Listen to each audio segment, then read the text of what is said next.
Welcome to the world premiere of I Am Creative, the audio version book. It is so exciting to be here with you. We are sharing this around the world. Many of you have your paper version copy of the book. I've seen you at conferences, at keynotes, at workshops, trainings in schools and school districts. We have sent this book everywhere. And it is so amazing to share the audio version of the book. And it's not just your normal audio version, it's just a special creation, right? We're all about creativity, of sharing the 16 diamond tools of creative thinking that Sean Tyler Letford exhibited in his first 3 to 4 years of life. We published a book when he was 3. He is officially the co-author of the book, copyrighted to him, and they wrote me and said, "Are you sure he's 3?" And then I wrote them back and said, yes, all the content besides one page is from him, so he deserves a half copyright of the book. And they said, okay. I'm so excited to be here. It is not just me. You're going to be hearing from some of the top voices in creative thinking, in cultural awareness, in empathetic thinking, and imaginative thinking about the topic that we're going to talk today. But first, let's do the world premiere.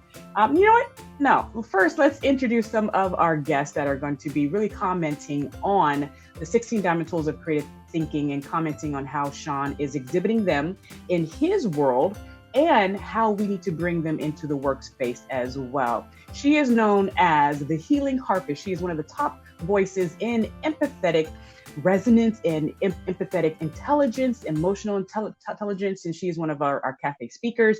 Welcome to the show, Miss Amy Camie. Welcome, Amy. Hello, I'm so excited about today. Yes, awesome. Thank you. It's awesome for you to be here. Next, we have one of the top voices we have 2 of the top voices in play, but this person I met. I don't even know how I met, just through LinkedIn, and he is the epitome of joy, of play, of connecting real life situations to play scenarios. Welcome to the stage, Geoff. Hello. Thank you so much for being here. Another cafe speakers, and of course, last but certainly not least, one of the main mentors in my life who really helped me bridge from the K-12 training and experience and teaching, bridge it over into corporate world. She really brought me on. We did a first big job together, and she showed me the ropes and really impacted me and helped me bring my creativity to the corporate scene. She is the founder of WorkSmart, and she helps you work smart and make sure people are just able to bring their best creative selves to the stage. Welcome to the stage, Ms. Yvonne Lai-DuMone.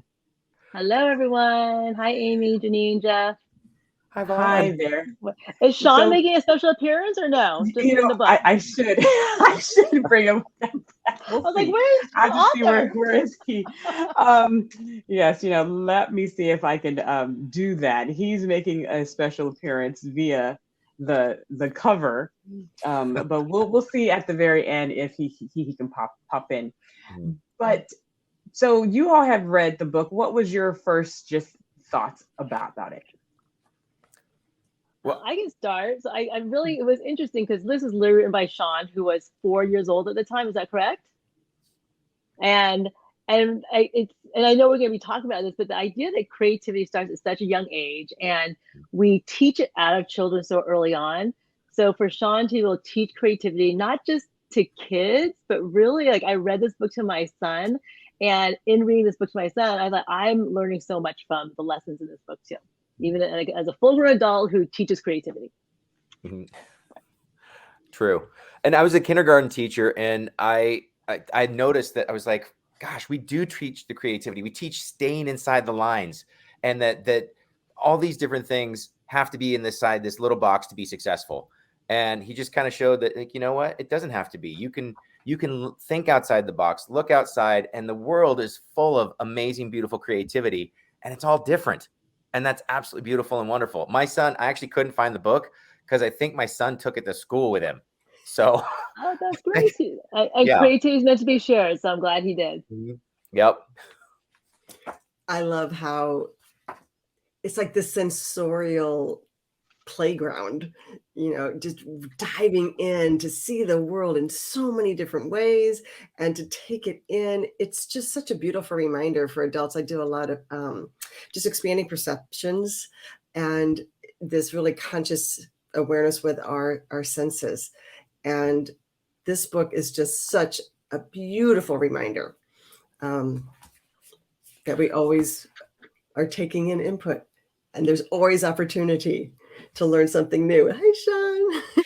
So he just wanted to say hi before we got into our discussion. Thank you so much for sharing your thoughts about that. What do you want to say? Hi, Sean. Hey, buddy, how's it going? Your book. Good. Can you give them a quick tip on how to be creative? Really quick. Go for it. Well, step one, what? Step 1, do new things. Okay. Step 2. Remember something else? Be curious. Yes, be curious. Well, we'll stop there. Awesome. Yeah. So we are going to. And Sean, congratulations on the launch of your audiobook. Thank you. Congratulations, a big deal. I hope you're very proud of yourself. Thank you. Awesome. Good. Okay. So before we start into the book and the audiobook, can you just give a quick synopsis about what you do for companies? Sure. Who'd like to start? Amy, I'm seeing you at the top. Okay, so I do presentations and workshops to help conscious self-care, empathetic training, really turning the mirror and embracing the fullness of who we are with self-compassion, which then helps to develop our tolerance and empathy. Yeah. I'm Geoff McLachlan. I am Professionals at Play, and I bring play into the workplace to help create a positive environment and where communication is much easier because you actually like the people you work with. It makes a big difference. And I've had the pleasure of seeing Geoff work at an event that Janine brought us to, and I can highly recommend him to really set the stage for conversation, communication, and just really getting to know each other through this use of play. And my work is in team and leadership development, all through what I call creative integration. So all my work is done through creativity, play, and shared experiences. Awesome. Thank you. Thank you for that. He's doing his quiet time now, so he's going to go lay down. But we have one more voice, and a lot of our work is intercultural creativity, but also neurosomatic creativity, and how can we really use our mind, our brain, our bodies, and using the vehicle of the arts to really bring that to the forefront. And how do we connect creativity to all fields, especially the scientific field?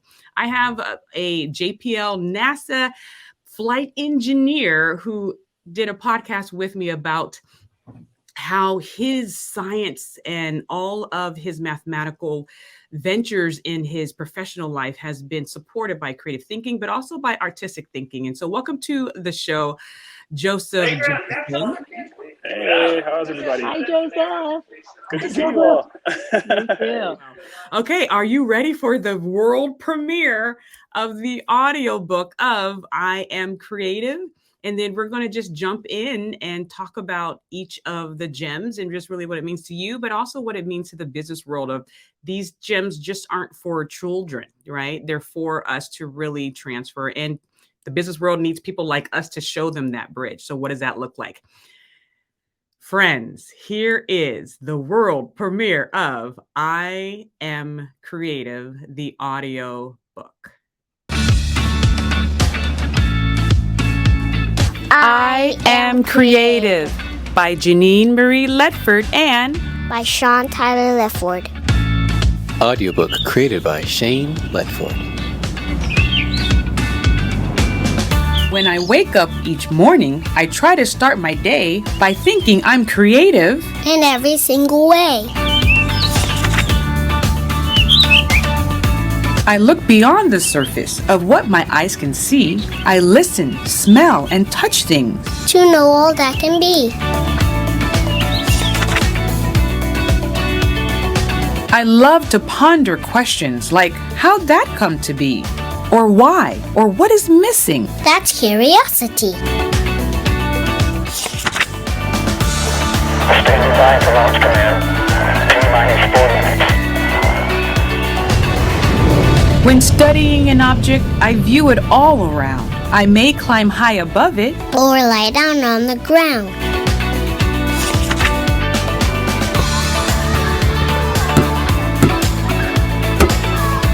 I feel all my emotions when learning something new, and in your eyes and movements, I see your feelings too.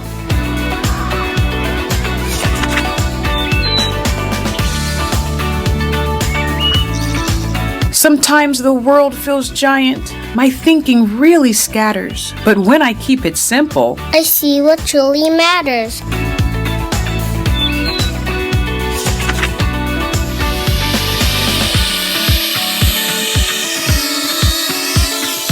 now this thing is like that thing. I often like to think. I'd love to make connections And see how items link.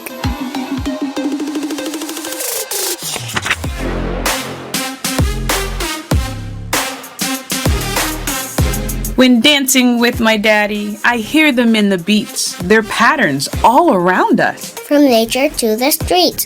Go, Daddy, go!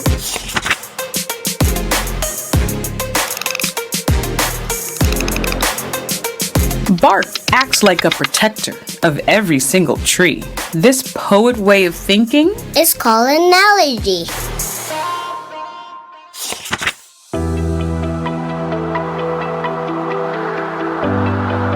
when meeting different people from places old and new, I start to see what they see. And broaden my worldview.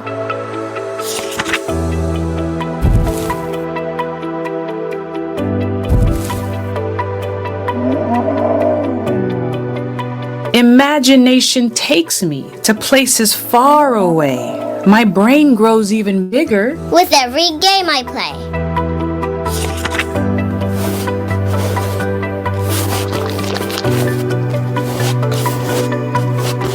When I pick up my paintbrush, I always have a ball. Do you sing, dance, or doodle? The arts are for us all.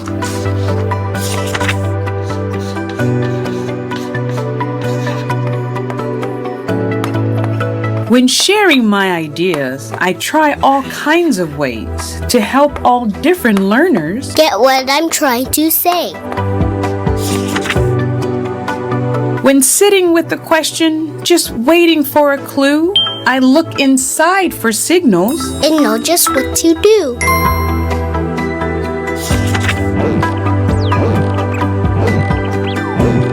My brain has many circuits, like robots, but way more. It brings my thoughts together. And helps my ideas soar. I end the day so grateful and go to bed with glee when I have shared with courage. My creativity. This has been I Am Creative by Janine Marie Letford. By Sean Tyler Lefford. And by Shane Letford. I know you can do it. Now go be creative.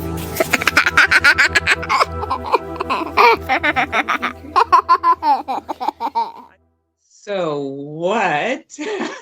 Congratulations for being the first with the world to hear the audio version of I Am Creative. All right, I just want to make sure we have enough. Thank you so much. We have enough time to just jump into the gems before we get your thoughts. So it's actually based off the 16 gems. And let's start with gem number 1. And it just says, when I wake up each morning, I try to start my day by thinking I'm creative in every single way. Who wants to jump off with that one about the things that happen in your mind right when you wake up?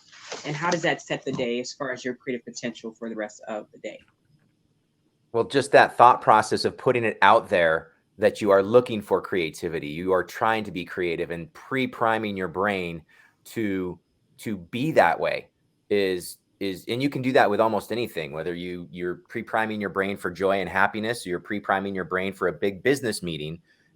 You are getting yourself ready to accept and to roll out the things that you subconsciously have been thinking about. So that creative piece of just being observant in the moment, you can set yourself up for success by just telling yourself, do that in the morning. Like it really is that simple. Be open. And what jumps out to me about that is that this is a children's book. And I think as kids read it, they probably don't think twice about like, yeah, I can wake up and say that to myself. Whereas adults, it's so much harder. I mean, in the work I do, like I can stand in front of a group of people and say like, how many people in this room consider themselves the creative? And you may do the same thing in the work you do, and hardly anyone raises their hand, right? It's almost like they're either embarrassed to say they're creative or they truly no longer believe they're creative. So it's almost like us having kids they're all creative. It's us having to reteach adults that we are all innately creative. Yeah, I love that idea of using kids to, go into more professional worlds, because in the technical world, it may not seem creative at all, but the innovation really comes from creativity. So thinking of a way to write a program in a way that no one thought of, and utilizing different advances and saying, okay, I could take this, and make it something new. And that really does come in the morning when you're just like, wait a minute, oh, that could work. And just going forward without any fear. I think we can take a lot of lessons from the kids, for sure. So before I move to the next one, I just want to touch on the part, I wrote about this in my book and I heard about it in a podcast that I will link to this show. The podcast by the people, by the way, called Tomorrow Mind. Let me give them a shout out. Gabriella Rosa Kellerman and Dr. Martin Siegelman. He's like the father of like cognitive creativity and everything. But they talked about something that I mentioned about how organizations have like the creative team or the creative director, which almost speaks to other people like, okay, you're the accountants, your operation. Over here's the creative team. Over here's the creative director. And so like, can we really open up that term for everyone? Whether you're on the front lines, you're in the janitorial staff, you're in C-suite, no matter where you are, you have that term with you. And really quickly Right. too, as a musician, as a harpist, I feel like people need to disassociate creativity from the arts. It's not about music or dance or literature. It is about truly bringing an unmanifested moment into manifestation every single moment. So we are continually creating our days with every action, every thought, every feeling. That is the creative energy. It's literally, we are creating and manifesting our day moment by moment by moment. Yeah, so true. The artists know how to do it well. Maybe that's why we pigeonhole that over there, but it's for everyone. Okay, gem number 2. I look beyond the surface of what my eyes can see. I listen, smell, and touch things to know all that can be. Before you jump into this, when you go into a kindergarten classroom, it's so tactile. There's music, there's things to touch and move around. Desks are able to move around. But when you go into a 12th grade classroom, not so much. When you go into a workspace, unless you're at Google or someplace like that, not so much. What are your thoughts about this multi-sensory learning that we all need back into our lives? I can start with that one. It made me immediately think of something called inattentional blindness. And there's this video of these people dancing. A gorilla moves through the dancers, and most people don't see the gorilla. And to remind ourselves that we should be using our senses at all time, and to really fight this tendency to become blind, because the world, we get very routine, and we start losing the sense of wonder and being like, wow, this is really a beautiful world around us. And I think that sparks the creativity inside of us in all areas, personally. One of the things that I do in my program, it's conscious engagement with our senses. So it's becoming actively involved. It's really looking versus just, saying. We look around the room and really, really pay attention to something and see it in a different way. See the shape, see the color, see the texture. We just get caught in these familiar patterns and habitual patterns of activity and motion throughout our day. And there's so many opportunities to just stop, slow down, notice, just notice, and become consciously engaged. Pick a sense and then really engage with it. And Janine, you're gonna jump in because Janine's sort of like my brain, my neuroscience brain. But the work I do is so kinesthetic, so hands-on. So I'm going to talk, and then Janine will jump in and say something like, "So the neuroscience behind that is." But the work I do is very hands-on, and studies do show that the more kinesthetic, the more senses you can bring into a learning environment, the more engaged you can get people, and then also the better they're going to retain that information. So I'm going to leave it at that, and Janine, you can come in with the science. Well, the neuroscience says, here's the brain, is that, yes, there's actually a picture of the person either looking at a flower, but then looking at the flower, smelling the flower, touching the flower, right? And so your brain encodes that experience deeper when you have more methods of engagement through more senses. And so that's why our trainings, right, that's hands-on, and people are creating things with manipulatives, that it helps with long-term memory, right? Creating reminders of whatever concept that they're teaching, but also that multi-sensory engagement encodes deeper. Do you have anything to add, or should we move on to gem number 3? Okay, let's see. Oh, this one is huge. I love to ponder questions like, how'd that come to be? Or why? Or what is missing? That's curiosity. Curiosity. It was muted. It was curiosity. Right answer. Maybe Yvonne should start off with that, since she has an amazing TED Talk about curiosity. I need to make a list of all the links I have to put in the show notes so people can go and check that out. But Yvonne, lead us off with the importance of curiosity, and then other people. Oh my goodness, I could go on for days about curiosity, right? Because this is something I grew up with. Just like you'll link my TEDx talks. There's a story about my family around just the idea of paying attention and following your curiosity can lead to possibilities you can't even see in front of you yet. And again, I think the idea of even not just following your curiosity, but paying attention to our curiosities is a lost art. We move so quickly throughout our day that little whisper that comes to us as a curiosity is often lost. And again, this is why this book is so powerful for adults, because it reminds us, you look at Sean and little kids, and it's always why, what, how, what if, and they're always curious and asking these questions, which leads to more creativity. And the question for us adults is like, how do we, around curiosity, I think is like, how do we even pause to pay attention to these curiosities that come to us? And I often refer to Elizabeth Gilbert's book, Big Magic, where she talks about ideas that come to us and they whisper to us and they tap us on the shoulder, and sometimes they keep tapping us on the shoulder because they want to be made manifest. And if we don't pay attention to what I think is a curiosity, then they're going to go find someone else to make them manifest. I'd love to follow up on that. I love the question, how did that come to be? That is something that we follow in the programs that I do. And the big question is like, who am I? And how did we come to be? So it's that recognition of this lineage, all of these steps, all of these missing steps that we're not aware of, and how it's all so connected. And what can we learn from that?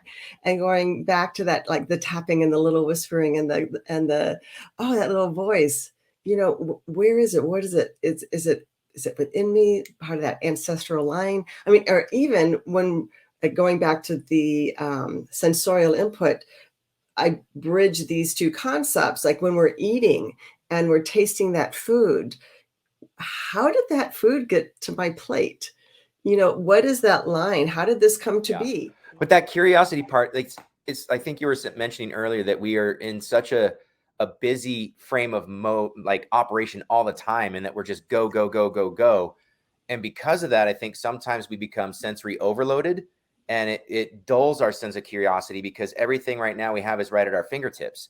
And so there's that time where if you can slow down and really with your senses, go outside. I know it sounds weird, but if you go outside and just smell a tree, it changes you physiologically. And notice what you smell, like the other senses, and then the sounds come into play, and then you can feel like the sun radiating or the rain's pattering on your jacket, and it creates an entire sensory experience of being fully present in the moment, which is absolutely essential for like really deep human connection. And so to be able to be in the moment is a part of that creativity piece as well. So I love what everybody's saying, because it all ties, and I'm sure it ties in scientifically and what happens in your brain as well. So yeah, I can't help but think about the Curiosity rover on Mars, and the technology that's spurned from being curious about one area in science. Like, for instance, how I'm talking to you right now, and this miniature camera was created by NASA technology because of something they wanted to do in a spacecraft, and they ended up learning about something, and then now this whole world is created. And then also on the review and the rest, in my talk, I talk about, it's called frequency, and it's about waves. And, you know, work is flatline, and rest is also flatline. I think flatline is depth. And to take that time to really review and take in all what's happening and to let everything settle down is really important, and allows for better curiosity too. And so I love all this ties together a lot. Yeah. Yes. And I'm trying to look for the picture of Joseph holding my son, Sean, the creative kid, control room. The space flight operations facility. So, yeah. Yes. And so I'll try to find that before it ends. And Joseph actually worked on Mars 2020. And I don't know if you're talking about your next projects, but once again, kid-like curiosity needs to be everywhere, even at NASA, right? What does that look like? And we have another powerful voice on the scene here to join us. She is the connector between the dance and the movement of leadership. Welcome to the show. She's been on So You Think You Can Dance and America's Best Dance Crew and Dancing with the Stars. Miss Keeley K. Lockenkey. Welcome, Keeley. Thank you. Hello. Hi, Keeley. Hi. Awesome. So we are just going through the not the 7 gems, that's my thing, the 16 diamond tools, and we're talking about how the diamond tools, how Sean does it in his life, but also how they're so important in the work field. And now we're at something that I talk about, perspective shifting. I have a podcast with Dr. Michael Platt about what's going on in the brain during perspective shifting, how it's connected to the cultural aspect, right? Us connecting to one another culturally and how we need to shift perspectives, but also the creative process, how highly creative people know how to shift perspectives as well. And so Sean and I wrote, when studying an object, I view it all around. I may climb high above it or lie down on the ground. Thoughts about that one? And anyone can jump in. It's like how do you move around concepts or ideas or things, to be. Well, this one's super important. Like, you can quite literally change your entire thought process by viewing something from a different perspective. And so if you look at a clock, if you think about a clock and you look at it from the top and it's turning clockwise, but if you look at it from the bottom, it's turning counterclockwise. And you go, wait, nothing's changed, but you have a totally different perspective on things. And it's how we as human beings can, like, we can get past our differences by actually seeing the perspective from somebody else's viewpoint. And to do that with creativity, with community building, in business, understanding where somebody's coming from and what makes them tick, it can completely change your thought process about them as a human being, which is, absolutely vital for how we get along as a human species. Yeah, and then the science. One of the things that I love to do is here's the top, what we see, turn it on its head. This is that little movement of everything is connected. There's a wholeness to it. We don't see the motivating energies. We don't see what's underneath unless we flip it on its head or turn it inside out. So there's always this kind of movement inside out, or flip it up. What we see, what we don't see. And that's just a little reminder that whatever's happening in the moment, there's always layers. There's always things, other perspectives to take into consideration. Yeah, that makes me think of Einstein's theory of relativity and how everything really is relative to each other and their different frames of references. And we all experience time differently, for instance. And if you were going faster than me, you're going to experience time slower. And I really like to elevate that to a social construct and to think that how people experience their lives are completely different than yourself. And we sometimes forget that. then it's important and powerful to try to always put yourself in other people's shoes and experience their lives, and then take that and try to move forward accordingly.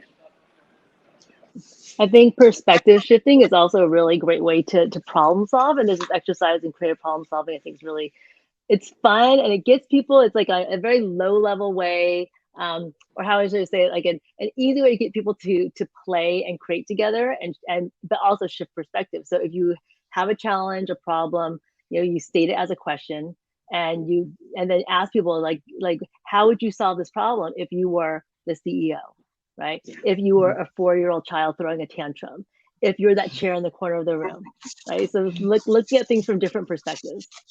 Yeah. Yes. And in the book, Martin talks about distal thinking. So we talk about divergent thinking, and then they break down divergent thinking into 4 types of divergent thinking. Vaughn, you would really enjoy this. And distal thinking is basically what you just spoke about. How can I distance myself from who I am? If it was, what would it look like 100 years from now, 100 years from now, or in a different position in society? And it just gives you that new outlook. And so let's keep moving on, because I want to get through all of one. This one may be a little bit harder to connect to, but it's very, very paramount in how we can think better. It says, sometimes the world feels giant. My thinking really scatters, but when I keep it simple, I see what truly matters. Keeping it simple. Keeley, do you have anything to say about, because your work, you have these big concepts, and then you have to do a lot of choreography, or in your production work, on what's the essence of the idea here? How do you work that through? You know what? I think a lot of that, I mean, in thinking of choreography and creative things that you do, we're always thinking of like, oh, there's all these eyes on me, or you might be thinking about comparing your work to someone else's work. And sometimes the best way to keep it simple for me is just to let go, to surrender and let go of the art and let it just go somewhere on its own. So sometimes it just takes trusting that the ideas and the things that you're coming up with are good, even though that they can always grow, change, and get better. Just having a little bit of faith in yourself and faith in the creative process. It's okay.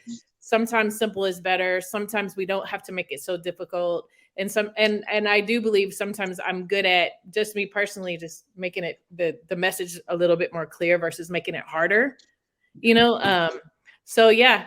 I think it comes with just trusting that it's okay to just let it be simple sometimes. Let it be what it is and not have to overthink it. I hope that makes sense. Yesterday, the perfect example, I was working with somebody. She was overwhelmed looking at all the music. She's like, all of those notes, I can't do this. And Keeley, you're right. It was about trust. And I'm like, okay, you have everything you need in front of you. You've got let's take it one note at a time. You know your fingering, you know what the name of this note is. And it's like one note at a time, and she got through it. And it's such a metaphor for life. One step at a time. We just have to stay very present, even though we have these big ideas, or we have these big projects, or we have these big deadlines, and if our mind is ahead of us in time, then we're not right here in the moment to take that simple one step at a time. Like keep it simple, silly, right? And I heard a wonderful story of a world-renowned chef that, they asked her secret on her sauce, her pasta sauce. And she was like, I just let it simmer until only the essence is there, right? And just that simplicity, like what does simplicity look like in science, in music, in math, in what we do in dance? What is that just that simple essence? So thank you for that. I saw that I skipped one, so let me go back to gem number 5. And it says, and this one's deep, pulling from the work of Dr. Daniel Siegel out of UCLA and a lot of other people who do a lot of empathetic work. What does this look like from the neurological level all the way to the societal level? And it says, I feel all my emotions when learning something new. And in your eyes and movements, I see your feelings too. Before you jump in on that, because I know there's a lot to say, they talked about how the identity of a human being, when they're young, when they're infant and toddler, is being formed by them connecting socially to who's around them. And so it's fascinating. Dr. Daniel Siegel has a wonderful talk on this. And also, I use a story of Adele and how she connected with her teacher from a long time ago. But I say this story that I share with Adele proves that emotion comes first, content comes later. Connection comes first, right? The curriculum comes later, because we are emotional beings that feel before we're thinking beings that think. And so what are your thoughts about the importance of emotion during our creative journey? Okay.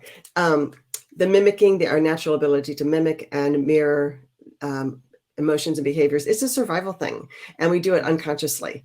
The emotional contagion is being able to catch somebody else's feelings and emotions and behaviors. And so we do it intuitively, instinctively. And when we become aware of it, then that also helps us grow this sense of empathy with others. So it is feeling our emotions, not being afraid of them, is huge in developing our connection and feeling that connection within ourselves and with those around us.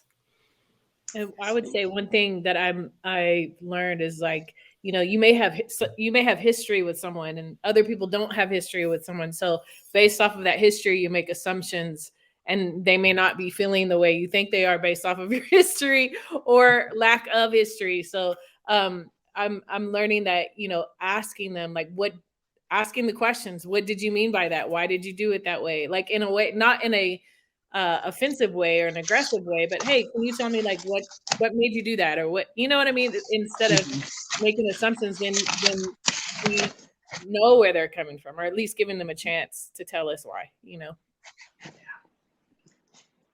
Like digging in for the motivation, right? What was the motivation behind that act? Thank you. Yeah. But piggybacking off of what Keeley said, if you have the ability and the self-awareness to go, well, wait a minute, that's not how I would have done it. Why did you do that way? And coming at it from a perspective of curiosity versus judgment, which is really challenging sometimes as human beings, because we tend to get a little judgmental. But if we can do that, it can come, like, the ability to see from somebody else's perspective changes immensely. And you learn so much more than if you just go with what you already know. You never learn anything new if you're the only one talking. Joseph, did you want to jump in? Yeah, my mind went somewhere a little bit different on that one, just in science world, thinking about the beauty of, like, the stars and the emotion that carried for a lot of people that drove them to learn about them, and to deal with all of the mishaps and failures that came in trying to learn more about the stars and the beauty but that emotion is what really drives us to keep going. So I like that interplay between the two. Thank you. And just to touch above what Joseph and Geoff said, Joseph and Geoff, of emotion driving that curiosity, right? Because we know if creativity is the driver of innovation, curiosity is the driver of creativity. But is there emotion driving that curiosity, like dopamine, right? What's that neurochemical? And also going back with what Geoff said of how the pillar of kind of my work with intercultural creativity is showing people that your cultural awareness is tied into your creative thinking, right? And so your ability to shift quickly and to see that other people have different motivating factors also helps your creative thinking, right? At the same time. And so how can we strengthen this one? All right. And I wanted to add, Janine, real quickly too, this idea of creativity also opens up emotions. I know Geoff sees that in his work, and I mean, all of us probably see it in our work, right? This idea of, you've seen it, Janine, when we have our clients build with Legos, like build an accomplishment you're proud of, and they build, and they don't know they're going to get emotional, and I always think, like, if someone's watching from the window and someone's playing with Legos and crying, you wonder, like, what is going on in that room? We did our job. We did our job correctly. Yeah. And to touch upon that before we keep going, because I know some of you have a hard stop at 2, is that self-efficacy. A lot of people, we're not going to talk about it too much, but I termed it creative abuse. Like a lot of people are coming out of their childhood or their young adulthood with a lot of just negative things that people said to them about their creative potential or other things. Or sometimes creative abuse is a side, a side issue to other types of abuse, and things. And so I know a lot of adults who are working on building their creative efficacy and mindset because they dealt with a lot of that in their formative years. And so exactly what Vaughn said, having them go through and feel like, hey, I did this, I can do this, my ideas do have value. That speaks volumes, right? All right. Okay, so moving on. This one is gem number 8. When dancing with my daddy, I hear them in the beats. They're patterns all around us, from nature to the streets. Keeley, I want you to just lead off that one, because number one, they're dancing. But I know all of you can really talk about pattern formation and pattern breaking, and how do you feel patterns in different areas of your life? Shoot.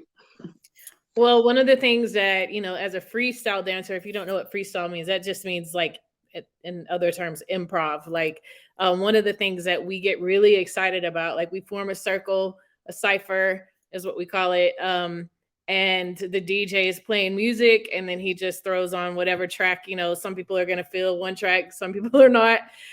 One of the things that we all get excited about on the edge of the circle is watching the one inside and how they're going to break down the music. Do they hear the lyrics? Do they hear the hi-hat, the snare, the horns? Like, so it's every single person who jumps in the cipher, all eyes are on them, but we're excited about how they're going to break down the music. And they're not even choreographed, right? So they have to hone in and zone in on what they're listening to. And then their body has to manifest the music.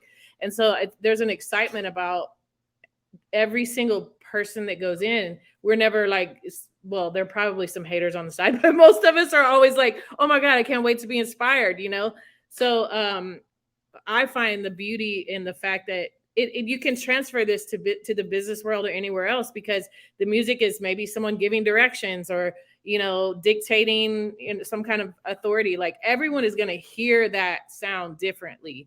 And so it's like, do we celebrate? Do we find the beauty in, how people interpret things, or try to understand, like, so yeah, for me, I'm always going to think of it in terms of that, like music and are we able to take direction, music, speaking of, music, and how do we create based off of that direction, or how do we hear things that other people are not hearing, and again, that's probably divergent thinking, divergent dancing, divergent hearing, like being able to take it and create your own thing with it, and just explore and find the beauty in each person who gets in the cipher, whatever that cipher may be. Is it is it Boston Medical? Is it is it the Children's Museum? What is it? So yeah. I really love this one. For me, I like to think iteration is creation. That's kind of my tagline. And I view it in the universe, iteration is everywhere. So for instance, there's a solar output every single 22 years, and every 11 years, it goes to the maximum solar, and then every 11 years, it goes to the minimum solar. We have orbits that go around in circles. We have electromagnetic waves, and you yourself are vibrating, your atoms are vibrating. Everything is about this circle of movement and cycles. And musicians call it practice. And I think that, to me, I view it like a sculpture being sculpted by Michelangelo. And you first go and you take off a big chunk of marble, and then you revisit, and you take a little bit less off, and you revisit until you get to a refinement to where it's really your own thing that it only could have been made by you and your iteration. And I think it's really important, and it's individual, yet patterns are universal at the same time. Patterns, to be able to spot patterns and feel when they break, even patterns of people. It's like, ooh, that was off, ooh, they that's not normally like them. That's a good leader to feel when people are communicating to you without communicating to you. What does that look like, right? All right, so moving on. Bark. acts like a protector of every single tree. This poet way of thinking is called analogy. So metaphors and analogies to help us connect to people and to connect to our creativity. Any thoughts about that? Do any of you use or intentionally use metaphors and analogies in your work? Well, I think it's a simple way for people to connect with what they already know. So if they can tie things that they're learning into what they already know to create, a new thought process and a pattern, which again, we just talked about patterns. So it's just one of those simple ways that you do that with kids all the time. What's this like? Yes. And they go, oh, like just like this. Okay, cool. How? And so then it opens up creative brainwaves, and then you can just go from there. It's pretty cool. I use metaphors all the time, using the harp as a metaphor. And I see every person as a harp with our own unique set of strings, our own unique stories and feelings and experiences. And no two harps are the same, because and then as we feel that, then for me, it helps to reduce the judgment, because no string is better or worse than another string. They all create the fullness of who we are, the fullness of our sound. And so it just kind of opens the space for more gentle self-reflection, self-awareness. Again, going back to the empathy and the compassion. Yes. And yes. I was going to say, like, even using the cipher as a metaphor, the circle as a metaphor for any situation in life. So like, it can be really powerful. Mm-hmm. Yes, Vaughn and I teach a lot with metaphorical messaging. Like, this represents that, right? And how people can make that bridge. And there's a great TED Talk. I'll try to remember to link it into the show notes about the power of analogy and metaphor, and why the top creative thinkers have that in their toolkit. Awesome. Okay, so moving on. We have meeting different people, or when meeting different people from places old and new, I start to see what they see and broaden my world view. A few of you guys touched on this when you were talking about perspective shifting. I tell people Sean did everything in the book. That's why he has copyright, except this page. He was never in a hot air balloon without adult supervision. But everything else he did it in the book. Any thoughts about meeting, which this is intercultural creativity, right? Meeting different people from places old and new, I start to see what they see and broaden my worldview. Well, I'm sorry, I'm talking a lot. I apologize. But I'm finding myself, especially getting more involved with intercultural creativity. And I'm a street dancer. I've been in, Hollywood and just on sets for like 25 years. And all of a sudden now I'm in all these different rooms with all these intellectual people, academic people. And I went to a thing the other night, and it was theology students, and there was a teacher there who was leading the conversation. It was sort of a theological debate and things like that. And I was just listening to them talk, and the way they talk is so different than the circles that I run in. But I'm just in a position now to where I'm like intently listening, because I want to understand this culture that they live in. And it's actually exciting. Again, I guess that comes from the curiosity place of wanting to know and understand why there's so much in this world that we know nothing about, sports and animals and cultures and subcultures. And so if you just come from a perspective of like, I'm not bored, I want to learn, like, because the language was so different. I was like, no, actually, why is he using that word? I want to understand these people. It made my night. And my husband was like, I was yawning. I was like, no. I was learning. So we put him out there. He doesn't care. But your brain was probably tired, because that's hard work, right? Yeah, it's hard work. But I went away with so much, Yeah. And I'm like, this page really, like, this page of that book, Janine, is your work, right? In intercultural creativity. And we've worked together bringing intercultural creativity to some offices and companies. And this idea that if we're really able to meet people, I mean, the way it's written in this kids book is, when I meet people, I can see from their different perspectives, their different, like, if only, right? If only we could just all naturally do that as adults. How amazing would it be? So the work you do in intercultural creativity, teaching people how to do that, I think is is something that the world clearly needs, and doing it in a way that when people after going through your program can actually walk in a room and acknowledge that there's differences in this room, and I want to learn about them rather than just seeing from your own perspective. Wait, before you leave, I need you for just one more minute, Yes. just this last one. Imagination takes me to places far away. My brain grows even bigger with every game I play. Before you leave, one last final thought from you about this gem, imagination. Oh, I thought you were gonna have us play a game. Oh no. Okay. But, yeah, I mean, imagination really, like, imagination, I think as you're saying this right now, I'm like, imagination is almost like goal setting, right? But in a very playful way. And I just listened to I was scrolling Instagram, and there was a monk that said, if you can't imagine it, then even when it shows up, you might miss it.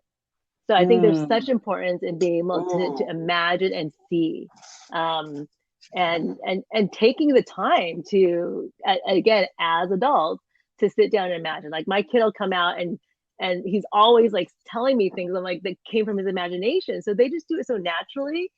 And I think it is our work as adults to tap back into that and take the time to be creative, be imaginative, and be curious. Thank you. So I know you have to leave, but Yeah. people can find you at WorkSmart, right? To WorkSmart. Yes, WorkSmartAdvantage.com, and also under my name on LinkedIn. Awesome. Yes. Thank you for having me part of this. Bye, everyone. Bye, Vaughn. Did anyone wish to add in about how you see imagination in the workforce? Because that term is normally geared towards, young children. How do we make sure people understand that adults need to use their imagination as well? For me, I like to think that everything around us was created by imagination that wasn't a part of the natural earth. Literally everything. And they all have the same brain as you, just a different version of it, which means you can create something that isn't here already that will be added forever to come. And I think that's just a really powerful way to think, and to really just utilize your imagination as much as possible, and then try to make something manifest out of it as much as possible as well. It's a powerful way to live. Anyone else? In that business aspect, that adaptation, that creativity allows us to adapt to new situations and changing environmental standards. So let's look at what we just went through over the last few years for the entire world, and how much innovation we had to use to come up with a solution to how to do things differently. And we did it really, really quickly. And that was like human innovation. Something positive out of a giant negative, right? So that we learned how to do things differently, and organizations are now looking at, well, wait a minute, do we have to go back to the way things were before? How can we innovate, keep people happy, this nice balance between work and play? And so it's really kind of interesting. Like Joseph said, everything that we are doing right now, like the computer, the phones, everything was something that came out of somebody's imagination, and it's literally changed the world, which is incredible. So getting their imagination, one way to get your imagination back is through the arts, right? That's why we bring a lot of arts into our corporate training and district training. And we say, or Sean said, when I pick up my paintbrush, I always have a ball. Do you sing, dance, or doodle? The arts are for us all. Thoughts? We have several artists. You all are artists. Joseph is a professional musician and did his first musical theater. We have dancing, Harpist. Jeff, not sure what you do exactly. You're theater, right? You're improv too? I did a lot of theater, did professional theater for a number of years, yeah. So we all have a strong arts background, but how do we convince corporate America that it needs to be a part of their training as well? Is one of the great things that you're doing is showing the neuroscience behind it, because I feel like people who are more academic, more intellectual, kind of like data. For some of us who are naturally creative, we just are, and we just always have done that, so we know how powerful it is, but maybe they don't see the value in it. So I think with the basic logic of what you do is great. It's like teaching them, showing them data. Some people really need that. I love that you use the word doodle in this. I'm classically trained, and letting go of the paper was one of the greatest fears, moving out of those set patterns and that familiar routine. Okay. And so again, like Keeley said, it's about trust, to trust that something new can happen. And when I just first started to, I don't even call it improvise, but just let things come through, I called it a doodle, because I wanted to connect back to that time when we would just doodle as children with no expected outcome or no specific intention, but just allow it to flow and to have things. Here comes the possibilities. Here comes the innovation.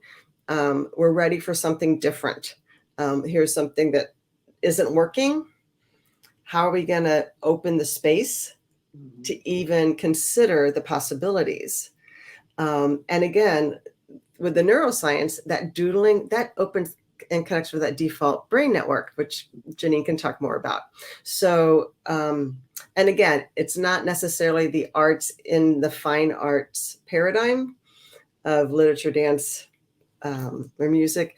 It is the arts as we are creating our day, our connections, every day, every moment. And that's a good distinction. We may have to dive more into that in the future.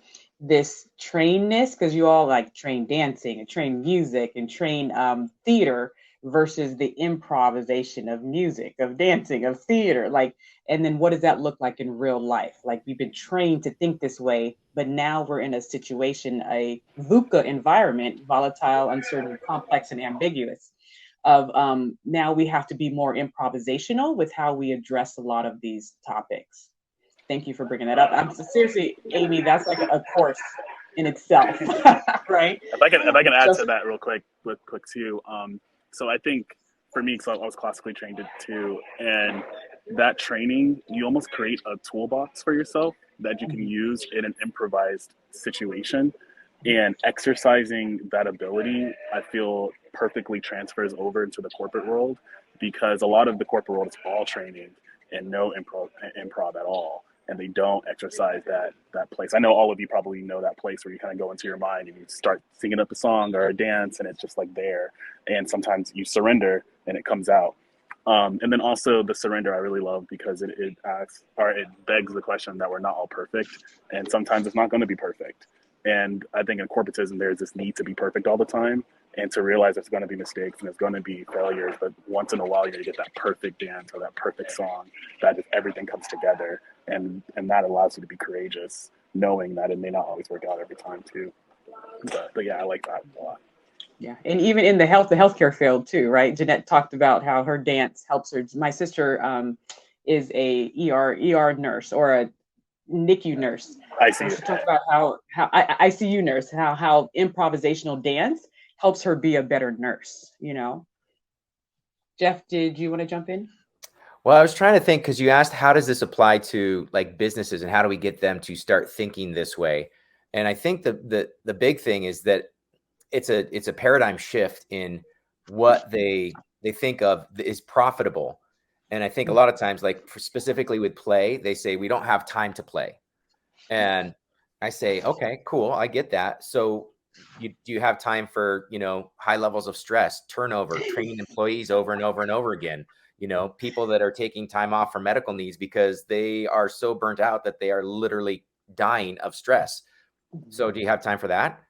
Okay, cool. So if you can turn it around and look at, if you are more, it comes down to money is what it does. It comes down to a profit margin, right? For a lot of businesses, unfortunately. And if we can help them to understand that when you put people first and you start this process of creativity and allowing people to be fully engaged in the process and to enjoy, if work is more enjoyable and people are going to be more engaged, they're going to be more creative, they're going to be more innovative, they're going to be just hands down better human beings. They're going to be happier. Like, happy people are far more productive than unhappy people. And it's like, that comes down to money. So helping those businesses understand that this comes down to the bottom line, this increases your profit by taking the time to allow for creativity, to allow for those mistakes, to really build your team as a human being, as human beings, and to connect.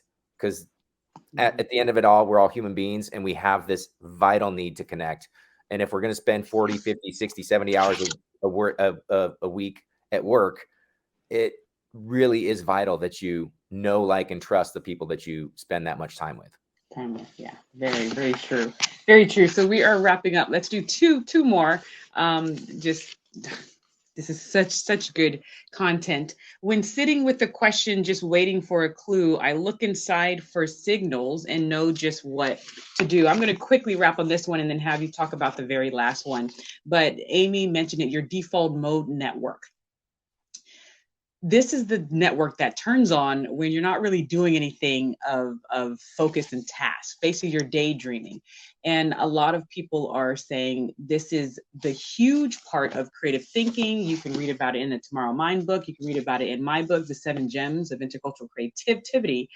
But the corporate may not want people sitting around staring out the window. That doesn't look like you're working. A wonderful woman that I had on my podcast, Dr. Natalie Nixon, she calls it invisible work. Another person calls it deep think time. Like they put on their calendar, deep think time, which is me looking out the window and staring off and letting my default mode network turns on, because that's where the underlying associations happens that's needed for creative thinking. Any thoughts about allowing corporate and our students in classrooms to deep think and not having them think that they're wasting time? This is a big one for me because I see this very frequently. I do a lot of work with students and they are so entertained all the time because of the small screen that we have. That's a beautiful creation, but they are not going into that default mode network as much. And so having that, it's vital for them to be bored, because out of boredom comes creativity. If they're bored, it's like, what do I do now? Well, now you have to look at your environment. You have to be aware of what's around you. You have to change, adapt, and learn how to do something new, because that's how you're going to entertain yourself.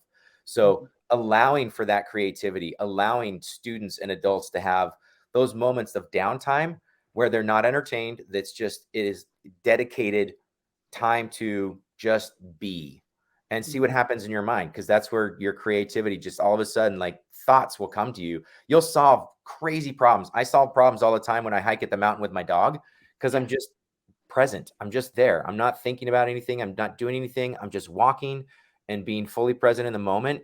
And my subconscious is solving problems. And then they'll come to me when I'm on the mountain. I'll get out my phone or I'll record something like, oh, I don't want to forget it, which is great because I have the screen, but I don't have it in front of me when I'm walking in the mountain. And if you look at the work of Dr. Matthew Lieberman out of UCLA, my personal professor when I was there, he's now, like 25 years later, known as the father of cognitive neuroscience or what have you. But he talks about how that network is actually also used for our social interactions. Like also when we're in our default mode network, we're thinking about ourselves in relation to people. Like, oh my goodness, does she, or I wonder what he was thinking, or there's just so much. And Martin Siegelman, I think he's a doctor. He said that he believes it's one of the most important finds of this century, as far as neuroscience goes, is understanding that the default mode network turns on when you turn your focus off and just be. And so we're going to be looking a lot into that as we push out neurosomatic creativity, of how do we get people into that. All right, so the final one, so you can get back to your creative day, is I end the day so grateful, and go to bed with glee when I have shared with courage my creativity. Take it away. That one is so beautiful. Oh my gosh. The energy of gratefulness is so healing, so calming. It just brings everything together. And to go to bed that way, it brings such a sense of peace and calm to our systems. And the fact, sharing with courage your creativity, that is so huge, because people are so afraid to be authentic, to share the truth of who they are. There's such vulnerability in courage, based again on our patterns, on our fears, on what we've learned. It all kind of ties together right here, is to have the courage to be authentically you, which again is something that is taught in the intercultural creativity trainings. And for our own unique expressions. There is no two people on this planet the same. And we all are creating and expressing our uniqueness every day in our own unique way. Yeah, I really love this one a lot too. I think that the best creativity is the most authentic because it becomes one of one, and no one else can create that because it really comes from only you. And a place of gratitude is the place that melts away fear. Because if you come from entitlement, then that comes expectations. I'm supposed to be here. And you go, well, what do they think? And they probably think I should do this too. But if you're just like, look, I'm just happy to be here, so I'm going to do my best and try to do this in a way that no one has ever done it before, is where the innovation and spark really happens, in my opinion. And so I just love how gratitude and courage and all of this is tied together because I think they are linked. I think when I hear that, it reminds it. I'm thinking more in terms of how releasing the creativity makes you grateful. Like that's another side of it. For me, it's like there's an eternal connection. Like you're connecting to people by releasing your art or your creativity. You know, you don't necessarily know who's going to see or who's going to connect to it, but it's a way to connect to others too, as well. But like especially too, like what Amy was saying too, just there's a freedom in releasing your creativity. There's that freedom. Freedom brings you so much happiness, you know?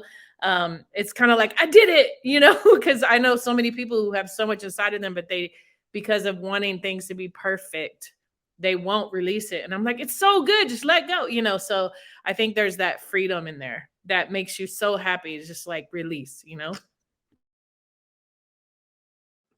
And that recognizing those things that you're grateful for at the end of the day also help prime your brain to look for those things that you become grateful for. And so it helps create that positive like paradigm shift in your mind where you can just go, gosh, you know, the world might be falling apart, but I have this beautiful mountain to walk with. I got my dog right here. I have the ability to walk. I can get out in the mountains. Like just that ability to recognize when you have something good in your life. Because I truly believe that we all have good things in our life, no matter where we are, no matter what the situation is, that we can find it if we look for it. And so you're priming your brain to look for the positive things in your life. And that, again, helps you to be more creative because you're primed for positivity. You go, oh my gosh, we're right there. It's just like Keeley said, people are afraid. They're fearful of judgment and they're fearful of what other people are going to think. And if we can let go of that fear by focusing on, here's the good things that could potentially happen, then that fear starts to subside a little bit. And sometimes it's enough to let us actually release those amazing innovation, creative thoughts into the world. And start to reframe that thinking of what will happen if I don't release. Because I was just thinking that of what would have happened if I said, oh, it'd be cool if my son and I can write a book together. Oh, but you know what? Who writes a book with a 3-year-old? That's crazy. And then went on about my business. You know, how many people would not have been touched had this not happened? And the last thing I'll leave before we kind of close out is I was not sad when Maya Angelou died. And here's why. Because she is the epitome of a life well lived, right? And she left all of her creative acts for us. So even my son, who was not alive when she was on this earth, he can still learn from her if he chooses to. Her books are here, her videos, her sayings, her poems, her theatrical works. She emptied herself of her creativity, and then when time was ready for her, she went on her way. And that's why I wasn't sad, because I was like, round of applause. And I want to live the same way. And I know this group especially, you have that as well. So thank you so much for joining this world premiere on Creativity and Innovation Day. Thank you for giving your creative thoughts, your creative ideas. I've worked with all of you and spoken with all of you. We've shared the stage together. And I'm just excited for where this is going to be. And if you had one sentence to leave with the world, not just America, but with the world before we close out with the end of that video, what would it be? One at a time. Joseph, I don't know, I'm just kind of putting you on the spot, but what's that one, that one gem, right? Because we're the gems. What's that one gem that you would like to leave with the world? I would just say iteration is creation and to live life without fear. Those two things. Thank you. Next, you go. Work hard, play fair, be kind in everything that you do. Thank you. Compassion grows from within as we lovingly embrace all aspects of ourselves. Thank you. And I would say you are enough and trust that that is so. I end the day so grateful and go to bed with glee when I have shared with courage My creativity. This has been I Am Creative by Janine Marie Letford, By Sean Tyler Lefford. And by Shane Letford. I know you can do it. Now go be creative.